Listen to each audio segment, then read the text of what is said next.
ಈ ಕೆರೆ ಕಳೆದೋಗಿದೆ ಅಂತ ನಾವು ಆಕ್ಚುಲಿ ಕೆರೆ ಒಳಗಡೆ ಕಟ್ಟಿದಾರಲ್ಲ ಪೊಲೀಸ್ ಸ್ಟೇಷನ್ ಅವ್ರಿಗೆ ಕಂಪ್ಲೇಂಟ್ ಕೊಡಬೇಕು. ಸೊಮ್ಮೆ ನಮ್ಮ ಕೆರೆ ಕಳೆದೋಗಿದೆ, ಕಗ್ಲಿಪುರದಲ್ಲಿ ಒಂದು ಕೆರೆ ಇತ್ತಂತೆ, ಕೆರೆ ಹುಡುಕಿ ಅವ್ರಿಗೆ ಕೊಡಬೇಕು. ಆಗ ಅವ್ರು ಆಕ್ಚುಲಿ ಅವರ ಪೊಲೀಸ್ ಸ್ಟೇಷನ್ ಕಟ್ಟಡದ ಪಾಯ ಎತ್ಬಿಟ್ಟು ಹುಡುಕ್ಬೇಕು ಎಲ್ಲ ಕೆರೆ ಇಲ್ಲಿ ಅಂತ. ಪರಿಸರವಾದಿಗಳು ಬಂದು ದುಡ್ಡು ತಗೊಂಡು ಹೋಗ್ತಾ ಇದಾರಲ್ಲ, ಅವ್ರಿಗೆ ಇದು ಕಂಡು ಬೀಳಲ್ವಾ? ಕಲರ್ಫುಲ್ ಆಗೆಲ್ಲ ಪ್ರೆಸೆಂಟೇಷನ್ ಮಾಡ್ಕೊಂಡು ಹೋಗ್ತಾರೆ, ಮಾಡ್ಕೊಂಡು ಹೋಗ್ಬಿಟ್ಟು ದೊಡ್ಡ ದೊಡ್ಡ ಕಂಪ್ನಿಗಳಿಗೆ ಕೊಡ್ತಾರೆ. ಆ ಕಂಪ್ನಿ ಅವರು ತಲೆ ಕೆಟ್ಟ ನನ್ನ ಮಕ್ಳುಗಳು ಅವ್ರಗಳಿಗೆ 5 ಕೋಟಿ 10 ಕೋಟಿ ಆ ಥರ ಸ್ಯಾಂಕ್ಷನ್ ಮಾಡಿ ಏನು ಉದ್ಧಾರ ಆಗ್ತಾ ಇದೆ?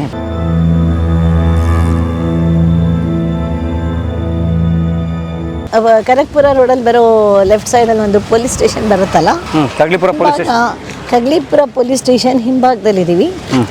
ಇಲ್ಲಿ ಒಂದು ರೋಡ್ ಮಾಡಿದ್ದಾರೆ, ಸುವರ್ಣಮುಖಿ ಕಾಲುವೆ. ಇದು ಸುವರ್ಣಮುಖಿ ಕಾಲುವೆ ಇಷ್ಟು ದುರ್ವ್ಯವಸ್ಥೆ ಆಗಕ್ಕೆ ಇಲ್ಲಿಂದ ಆಚೆಗಿರೋ ಎಲ್ಲ ಯಾರು ಮನುಷ್ಯರು ಜೀವನ ಮಾಡ್ತಿದಾರಲ್ಲ ಅವ್ರನ್ನ ಮನುಷ್ಯರು ಪ್ರಾಣಿಗಳ ಪರವಾಗಿಲ್ಲ. ಈ ಥರ ಪ್ರಾಣಿಗಳು ಹಿಂಗೆಲ್ಲ ಮಾಡುತ್ತೆ? ಇಲ್ಲ, ಮಾಡೋದು ಪ್ರಾಣಿಗಳು ಮಾಡಲ್ಲ. ಪ್ರಾಣಿಗಳಿಗಿಂತನೂ ವರ್ಸ್ಟ್ ಆಗಿರುವಂಥ ಜೀವನ ಮಾಡ್ತಿರೋ ಮನುಷ್ಯರುಗಳು ಇದನ್ನು ಈ ದುರ್ವ್ಯವಸ್ಥೆ ಮಾಡಿರೋದು.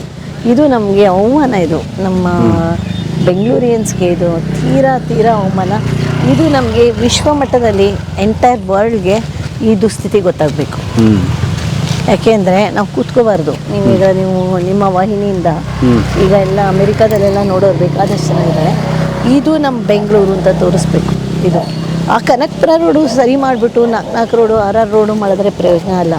ಇದನ್ನು ಸರಿ ಮಾಡಬೇಕು ಮೇಯ್ನಾಗಿ. ಇದು ಸರಿ ಮಾಡಾದ್ಮೇಲೆ ಅದು ಸರಿ ಮಾಡಬೇಕು. ಇವಾಗ ಅಲ್ಲಿ ಏನು ಟೋಲ್ ಮಾಡಿದ್ದೇನು, ರೋಡ್ ವೈಡನ್ ಮಾಡಿದ್ದೇನು, ಡೆವಲಪ್ಮೆಂಟ್ ಅಂತೆ ಎಲ್ಲ ಆಗ್ತಿದೆ. ಡೆವಲಪ್ಮೆಂಟು ಏನು ಡೆವಲಪ್ಮೆಂಟ್ ಎಲ್ಲ ಆಗ್ತಿದೆ.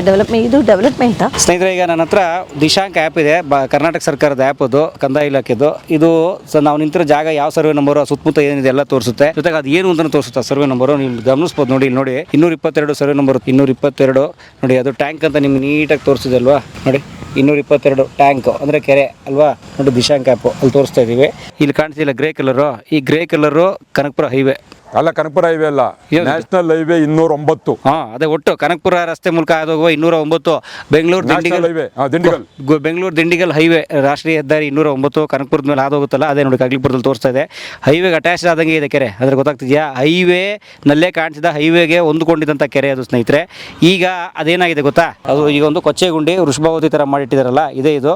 ಇದರ ದುಸ್ಥಿತಿ ಏನು ನಾವು ನೋಡ್ತಿದ್ರಲ್ಲ ನೀವು ಈ ಸರಣಿ ಪೂರ್ತಿ. ರೇವತಿ ಮೇಡಮ್ ಕೆರೆಗಳ ಅಭಿವೃದ್ಧಿ, ಕೆರೆಗಳ ದುಸ್ಥಿತಿ ಹೇಗಿತ್ತು ಮತ್ತು ಅದರ ಅಭಿವೃದ್ಧಿ ಹೇಗಾಗ್ತಿದೆ ಅಂತ, ಖಾಸಗಿಯವರು ಹೇಗೆ ಕೆರೆಗಳನ್ನು ಒತ್ತುವರಿ ಮಾಡೋಕ್ಕೆ ಪ್ರಯತ್ನ ಪಡ್ತಿದ್ರು ಎಲ್ಲ ನೋಡ್ತಿದ್ರೆ. ಈಗ ಇಲ್ಲಿ ಒಂದು ಕ್ರೈಮು, ಸರ್ಕಾರನೇ ಈ ಕೆರೆಯ ಭೂಮಿಯನ್ನು ಹೇಗೆ ಒತ್ತುವರಿ ಮಾಡ್ತಿದೆ ಅನ್ನೋದನ್ನು ಈಗ ತೋರ್ಸೋಕ್ಕೆ ಬಂದ್ವಿ. ವಿಶೇಷವಾದ ಒಂದು ಕತೆ. ಅಂದರೆ ಕೆರೆ ಒತ್ತುವರಿ, ಕೆರೆ ಕಂಡ ತಕ್ಷಣ ಬರೀ ಏನು ಪ್ರೈವೇಟ್ನವ್ರಿಗೆ ಆಸೆ ಚಿಗಿರಲ್ಲ, ಸರ್ಕಾರಕ್ಕೂ ಹೆಂಗೆ ಚಿಗಿರುತ್ತೆ ಅನ್ನೋಕೆ ಇದೊಂದು ಸಾಕ್ಷಿ. ಈ ನಮ್ಮ ಮುರಾಜನಲ್ಲಿ ಹೇಳ್ತಾನೆ, ಹೇಳೋಣ ಏನಾಗಿತ್ತು ಅಂತ. ಸರ್ಕಾರದ ಆ್ಯಪ್ನಲ್ಲೇ ತೋರಿಸ್ತಾ ಇದೆ ಸುವರ್ಣಮುಖಿ ಹೊಳೆಯದರಲ್ಲಿ ಬರ್ತಕ್ಕಂಥ ಕೆರೆ. ಎಷ್ಟು ಎಕರೆ ಕೆರೆ ಇದು? ಒಟ್ಟು 13 ಎಕರೆ. ಅಲ್ಲಿ ನಮ್ಗೆ ದಾಖಲೆ 13 ಎಕರೆ ಸಿಗುತ್ತೆ. ಸರ್ಕಾರಿ ದಾಖಲೆ ತೊಗೊಂಡ್ರೆ ಎಷ್ಟು ಎಕರೆ ಇದೆ ಅಂತ ಗೊತ್ತಿಲ್ಲ. ಅದರಲ್ಲಿ ಈಗ ಏನು 222ರಲ್ಲಿ 1 ಎಕರೆ ಸರ್ಕಾರಿ ಇದೇನೋ ಪೊಲೀಸ್ ಸ್ಟೇಷನ್ ಮತ್ತು ಕವಾಯತು ಮೈದಾನಕ್ಕೆ 1 ಎಕರೆ ಮೀಸಲು. ಪೊಲೀಸ್ ಸ್ಟೇಷನ್ಗೆ 1 ಎಕರೆ, 1 ಎಕರೆ. ಆಮೇಲೆ ಇನ್ನು 12 ಎಕರೆ ಸುವರ್ಣ ಗ್ರಾಮೋದಯ ಯೋಜನೆ ಅಡಿಯಲ್ಲಿ ಸರ್ಕಾರಿ ಆಸ್ಪತ್ರೆ ಮತ್ತು ಸರ್ಕಾರಿ ಶಾಲೆ ಕಾಲೇಜು ಇದೆಲ್ಲ ಕಟ್ಟಿರುವಂಥದ್ದು ನೋಡಿ. ಮೀಸಲಿಟ್ಟಿರ್ತಕ್ಕಂಥ 1 ಎಕರೆ ಸರ್ಕಾರನೇ ಅಂತ ಕೆಲಸ ಮಾಡಿದೆ ಗೊತ್ತಾ? ಯಾರನ್ನ ಕೆರೆ ಒತ್ತುವರಿದಾರಿದ್ರೆ ಅವ್ರಿಗೆ ಬೆಂಡೆತ್ತಿ ಅವ್ರನ್ನ ಜಾಗ ಬಿಡಿಸಿ ಕೆರೆ ಸ್ವಚ್ಛಗೊಳಿಸಿ ಕೆರೆನ ಮರುಜೀವ ಕೊಡಬೇಕಾದ ಸರ್ಕಾರ ಏನು ಮಾಡ್ತಾಯಿದೆ ಗೊತ್ತಾ?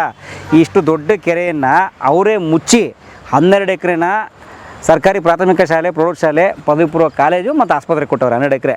1 ಎಕರೆನ ಪೊಲೀಸ್ ಠಾಣೆ ಕವಾಯತು ಮೈದಾನಕ್ಕೆ ಕೊಟ್ಟವ್ರೆ. ಪೊಲೀಸ್ ಠಾಣೆ ಕಟ್ಟಡ, ಕವಾಯತ್ ಮೈದಾನ, ಪೊಲೀಸ್ ವಸತಿ ಗೃಹ ಕೊಟ್ಟಿದ್ದಾರೆ 1 ಎಕರೆ. ಅಂದರೆ ಈಗ ಈ ಕೆರೆ ಈಗ ಹಾಳಾಗಿದೆಯಲ್ಲ, ಅಥವಾ ಈ ಕೆರೆ ಕಳೆದೋಗಿದೆಯಲ್ಲ, ಈ ಕೆರೆ ಕಳೆದೋಗಿದೆ ಅಂತ ನಾವು ಆ್ಯಕ್ಚುಲಿ ಕೆರೆ ಒಳಗಡೆ ಕಟ್ಟಿದಾರಲ್ಲ ಪೊಲೀಸ್ ಸ್ಟೇಷನ್ ಅವ್ರಿಗೆ ಕಂಪ್ಲೇಂಟ್ ಕೊಡಬೇಕು. ಸೊಮ್ಮೆ ನಮ್ಮ ಕೆರೆ ಕಳೆದೋಗಿದೆ, ಕಗ್ಲಿಪುರದಲ್ಲಿ ಒಂದು ಕೆರೆ ಇತ್ತಂತೆ, ಕೆರೆ ಹುಡುಕಿ ಅವ್ರಿಗೆ ಕೊಡಬೇಕು. ಆಗ ಅವ್ರು ಆ್ಯಕ್ಚುಲಿ ಅವರ ಪೊಲೀಸ್ ಸ್ಟೇಷನ್ ಕಟ್ಟಡದ ಪಾಯ ಎತ್ಬಿಟ್ಟು ಹುಡುಕ್ಬೇಕು ಎಲ್ಲ ಇದು ಕೆರೆ ಇಲ್ಲಿ ಅಂತ. ಗೊತ್ತಾಗ್ತಿದೆಯಾ? ಅಂಥ ಅನ್ಯಾಯ ದುಸ್ಥಿತಿ ಇಲ್ಲಿ ನಡೆದಿದೆ. ಸರ್ಕಾರನೇ ಇದು 12 ಎಕರೆ ಇವರು ಒತ್ತುವರಿ ಮಾಡಿರೋದು ಸರ್ಕಾರ. ಗೊತ್ತಾಗ್ತಿದೆಯಾ? ಆದರೆ ಇಷ್ಟು ದೊಡ್ಡ ಕೆರೆ ಎಷ್ಟು ಎಕರೆ ಇತ್ತು? ಏನು ರೆಕಾರ್ಡ್ಸ್ ಇಲ್ಲ, ಗಿಕಾರ್ಡ್ಸ್ ನೋಡಿ. That is the thing. ಸರ್ಕಾರ ರೆಕಾರ್ಡ್ ತೋರಿಸ್ತಿದೆ. ನಾನೇ ಯಾವುದೋ ಕಟ್ಟುಕತೆ ಹುಟ್ಟಿಸ್ತಿಲ್ಲ, ಮೇಡಮ್ ಏನು ಕಟ್ಟುಕತೆ ಹುಟ್ಟಿಸ್ತಾ ಇಲ್ಲ. ಇದು ನೋಡಿ ಸುವರ್ಣಮುಖಿ ಹೊಳೆ ಬನ್ನೇರುಘಟ್ಟದಲ್ಲಿ ಹುಟ್ಟಿ ತುಂಬ ಸ್ವಚ್ಛವಾಗಿ ಹರಿಬೇಕಾದ ನದಿ.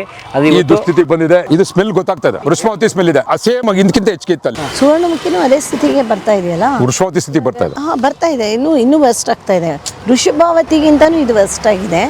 ಇವಾಗ ಈ ಥರ ಆಗ್ತಾ ಹೋದರೆ ನಮ್ಮ ಜಲ ಮೂಲಗಳನ್ನು ನಮ್ಮ ಪವಿತ್ರವಾದ ನದಿಗಳನ್ನು ಈ ಥರ ದುರಾಚಾರ ಮಾಡಿದ್ರೆ ಹೇಗೆ ಮುಂದೆ ಜನ ಅದಕ್ಕೂ ನಮ್ಮ ವೃಷಭೂತಿಗೂ ಇದಕ್ಕೂ ಏನು ವ್ಯತ್ಯಾಸನೇ ಇಲ್ಲ. ವ್ಯತ್ಯಾಸ ಇಲ್ಲ, ಹಂಗಾಗಿದೆ. ಅಂದರೆ ಇನ್ನೂ ಹಾಳಾಗ್ತಾನೆ ಹೋಗುತ್ತೆ, ಯಾಕಂದರೆ ಜನಸಂಖ್ಯೆ ಜಾಸ್ತಿ ಆಗುತ್ತೆ. ಜನಸಂಖ್ಯೆ ಹೆಚ್ಚಿಗೆ ಆಗ್ತಾ ಇದೆ. ಈಗ ಏನಂತ ಈಗ ನೋಡಿ, ಇಲ್ಲಿಂದ ನೀವು ಹೇಳ್ದಂಗೆ 10 ಅಪಾರ್ಟ್ಮೆಂಟ್ಸ್ಗಳು ಬರ್ತಾ ಇದಾವೆ. ಅವ್ರ ಪಾಪ ಎಲ್ಲಿ ಬಿಡ್ತಾರೆ ನೀರು? ಇದು ಅನ್ಯಾಯಕ್ಕೆ ಏನು ಸೊಲ್ಯೂಷನು ಜನಗಳು ಕಾಮೆಂಟ್ ಮಾಡಬೇಕು. ಇದು ಯಾರೋ ಒಬ್ಬರಿಂದ ಆಗ್ತಕ್ಕಂಥ ಕೆಲಸ ಅಲ್ಲ. ಇಂಥ 10 ರೇವತಿ ಅಮ್ಮ ಉಟ್ಕೊಂಡು ಇಂಥ ರೇವತಿ ಅಮ್ಮ ಅವ್ರನ್ನ ಮುಂದಿಟ್ಕೊಂಡು ನಾವೆಲ್ಲ ಹಿಂದಿಟ್ಕೊಂಡು ಕೆಲಸ ಮಾಡಿದ್ರೆ ಮಾತ್ರ ಸ್ವಚ್ಛ ಸುಂದರ ಸಮಾರ ನಿರ್ಮಾಣ ಮಾಡೋಕ್ಕೆ ಸಾಧ್ಯನೇ, ಬಿಟ್ಟರೆ ಇಲ್ಲಾಂದ್ರೆ ಯಾವುದೇ ಕಾರಣಕ್ಕೂ ಆಗೋದಿಲ್ಲ. ಪರಮೇಶ್ ಏನು ಗೊತ್ತಾ, ಎಷ್ಟು ಇದು ಏನು NGOಗಳು ಯಬ್ಬ ಏನಂತೆ ಎಲ್ಲ ಪರಿಸರ ಹೋರಾಟಗಾರರು ಆಮೇಲೆ ಹೋಗ್ತಾರೆ AC-ನಲ್ಲಿ ಇದು ಮೀಟಿಂಗು ಎಲ್ಲ ಫುಲ್ಲು ಎನ್ವೈರನ್ಮೆಂಟಲ್ ಇದನ್ನು ಮಾಡ್ತೀವಿ ಕೋಟಿ ಗಟ್ಟಲೆ ಅನುದಾನ ಇಡ್ತಾ ಇದ್ದಾರೆ ಎನ್ವೈರನ್ಮೆಂಟ್ಗೋಸ್ಕರ. ಯಾಕೆ ಬೇಸಿಕ್ ಇದಕ್ಕೆ ಬಂದು ಅವರು ನೋಡಲ್ಲ? ಇವಾಗ ನಮ್ಮದೇ ಕಂಪ್ನಿಯಿಂದ ರೈನ್ ಮ್ಯಾಟರ್ ಸೊಲ್ಯೂಷನ್ಸ್ ಅಂತ ಅಲ್ಲಿಂದಾನೇ 700 ಕೋಟಿ ಇಟ್ಟಿದ್ದಾರೆ ಇದಕ್ಕೆ ಪರಿಸರಕ್ಕಾಗಿ. 700 ಕೋಟಿ ಸರೋದಾಯಿಂದ CSRಗೆ ರೈನ್ ಮ್ಯಾಟರ್ ಸೊಲ್ಯೂಷನ್ಸ್ ಅಂತ. ಆದರೆ ನಾ ಹೇಳೋದು, ಬೇಕಾದಷ್ಟು ಜನ ಬಂದು ಅಲ್ಲಿ ಇದನ್ನು ತೊಗೊಂಡು ಹೋಗ್ತಾ ಇದ್ದಾರೆ, ಇದು ದುಡ್ಡು ತೊಗೊಂಡು ಹೋಗ್ತಾ ಇದ್ದಾರೆ ಇವರು ಪರಿಸರವಾದಿಗಳು. ಓಕೆ, ನಾನು ಹೇಳೋದು ಆ ಪರಿಸರವಾದಿಗಳು ಬಂದು ದುಡ್ಡು ತೊಗೊಂಡು ಹೋಗ್ತಾ ಇದ್ದಾರಲ್ಲ, ಅವ್ರಿಗೆ ಇದು ಕಂಡು ಬೀಳಲ್ವಾ? ಇದು ಬೇಸಿಕ್ ಇದನ್ನು ಮಾಡ್ಬೇಕು ತಾನೆ. ಬೇಸಿಕ್ ಇದನ್ನು ಮಾಡಾದ್ಮೇಲೆ ತಾನೇ AC-ಯಿಂದ ಬರೋ ನೀರು, ಅದೇನೋ ಹೊಸ ಮೆಥಡು ಟೆಕ್ನಾಲಜಿ ಎಲ್ಲ ಮಾಡಬೇಕು. ಮಣ್ಣಂಗೆ ಗಟ್ಟೆ ಟೆಕ್ನಾಲಜಿ ಅಂತೆ ಬಡ್ಕೋಬೇಕು, AI ಅಂತೆ ಟೆಕ್ನಾಲಜಿ ಅಂತೆ. ಯಾರಿಗೆ ಬೇಕಾಗಿದೆ ಈ ಥರ ನಮ್ಮ ಇದನ್ನು ಈ ಥರ ಇದು ಮಾಡಿಕೊಂಡು ನೀರನ್ನು ಕಲುಷಿತ ಮಾಡಿ ಈ ನದಿ ನೀರುಗಳು ಇದಕ್ಕೆ ಕಾವೇರಿಗೆ ಹೋಗುತ್ತೆ? ನಂಗೆ ಖಂಡಿತ ಅಂದ್ಕೊಂಡಿರಲಿಲ್ಲ ಇಷ್ಟು ವರ್ಸ್ಟ್ ಆಗಿದೆ ಅಂತ. ತುಂಬ ಬೇಜಾರಾಗ್ತಿದೆ ನನಗೆ ಎಲ್ಲ. ಇವಾಗ ಏನು ಗೊತ್ತಾ, ಏನು ಫಂಕ್ಷನ್ಗಳು ಮಾಡ್ತಾರೆ ಗೊತ್ತಾ ಪರಿಸರವಾದಿಗಳು? ಫಂಕ್ಷನ್ ಮಾಡೋದು, ಗೆಟ್ ಟುಗೆದರ್ ಮಾಡೋದು, ತಿನ್ನೋದು, ಏನು ದೊಡ್ಡ ಇದು ಹಾಕ್ಕೊಂಡು ಸೋಷಿಯಲ್ ಮೀಡಿಯಾದಲ್ಲಿ ಪರಿಸರವಾದಿಗಳು ಅಂತ ಹೇಳ್ಕೊಳ್ಳೋದು. ಆಮೇಲೆ ಇವ್ರು ಹೋಗ್ತಾರೆ, ಅವ್ರುಗಳೆಲ್ಲ ತೊಗೊಂಡು ಕಲರ್ಫುಲ್ಲಾಗೆಲ್ಲ ಪ್ರೆಸೆಂಟೇಷನ್ ಮಾಡ್ಕೊಂಡು ಹೋಗ್ತಾರೆ. ಮಾಡ್ಕೊಂಡು ಹೋಗ್ಬಿಟ್ಟು ದೊಡ್ಡ ಕಂಪ್ನಿಗಳಿಗೆ ಕೊಡ್ತಾರೆ.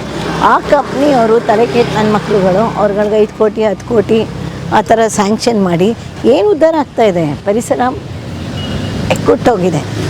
ಯಾವ ಥರ ಆಗ್ತಾಯಿದೆ ಇದೇ ಹೀಗಾದರೆ? ಇನ್ನು 2 ವರ್ಷ ಆದರೆ ನಾವು ಕಣ್ಣಾರ ನೋಡಿದ್ವಿ ಅಲ್ಲಿ ಆ ಸುವರ್ಣಮುಖಿ ಇರೋದು, ಇಲ್ಲೇ ನೋಡ್ತಾ ಇದ್ದೀವಿ, ತೋರಿಸ್ತಾ ಇದ್ದೀವಿ. ನಿಮ್ಮ ದರ್ಶಕರುಗಳೆಲ್ಲ ಏನು ಹೇಳ್ತಾರೆ? ಮೋದಿಜಿಗೆ ಸ್ವಚ್ಛ ಭಾರತ್ ಅಂತೆ. ಮೋದಿಜಿ ಏನು ಮೋದಿಜಿ? ನಿಮ್ಮ ಬಟನಿಗೆ ಆನ್ ಮಾಡಿ. ನಿಮ್ಮ ಇವರು ಸೂಲಿಬೆಲೆ ಹೇಳ್ತಾ ಇದ್ರಲ್ಲ, ನಮ್ಮ ಮೋದಿಜಿ ಅವರ ಲ್ಯಾಪ್ಟಾಪ್ಗೆಲ್ಲ ಕನೆಕ್ಟ್ ಮಾಡ್ಕೊಂಡು ರೆಡಿ ದೇಶದ ಒಂದು ಬಟನ್ ಹೋದ್ರೆ ಎಲ್ಲ ಏನು ನಡೀತದೆ ಗೊತ್ತಾಗ್ತದೆ. ಮೋದಿಜಿ ನೋಡಿ, ನಮ್ಮ ಸುವರ್ಣಮುಖಿ ನೋಡಿ ಬಟನ್ ದಯವಿಟ್ಟು ನೋಡಿ ಮೋದಿಜಿ, ಸುವರ್ಣಮುಖಿ ಹಿಂಗೆ ಹಾಳಾಗ್ತದೆ. ಸೂಲಿಬೆಲೆ ಸರ್, ಮೋದಿಜಿಗೆ ಹೇಳಿ, ನಿಮ್ಗೆ ಗೊತ್ತಲ್ಲ ಸೂಲಿಬೆಲೆ ಸರ್, ನೀವು ಹೇಳಿತ್ತಾನೆ, ನಂಗೆ ಗೊತ್ತಿಲ್ಲ. ಹಂಗಾಗಿ ಅದು ಒತ್ತಿ, ಆ ಬಟನ್ ಒತ್ಬಿಟ್ಟು ಇದನ್ನು ರೆಡಿ ಮಾಡಿಸಿ. ಮೋದಿಜಿ ಅವ್ರಿಗೆ ಇದನ್ನು ಕಳ್ಸೋಣ ಪ್ಲೀಸ್, ಇದನ್ನು ಮಾಡಿ ಅಂತ ನಮ್ಮ ಮನವಿ. Thank you.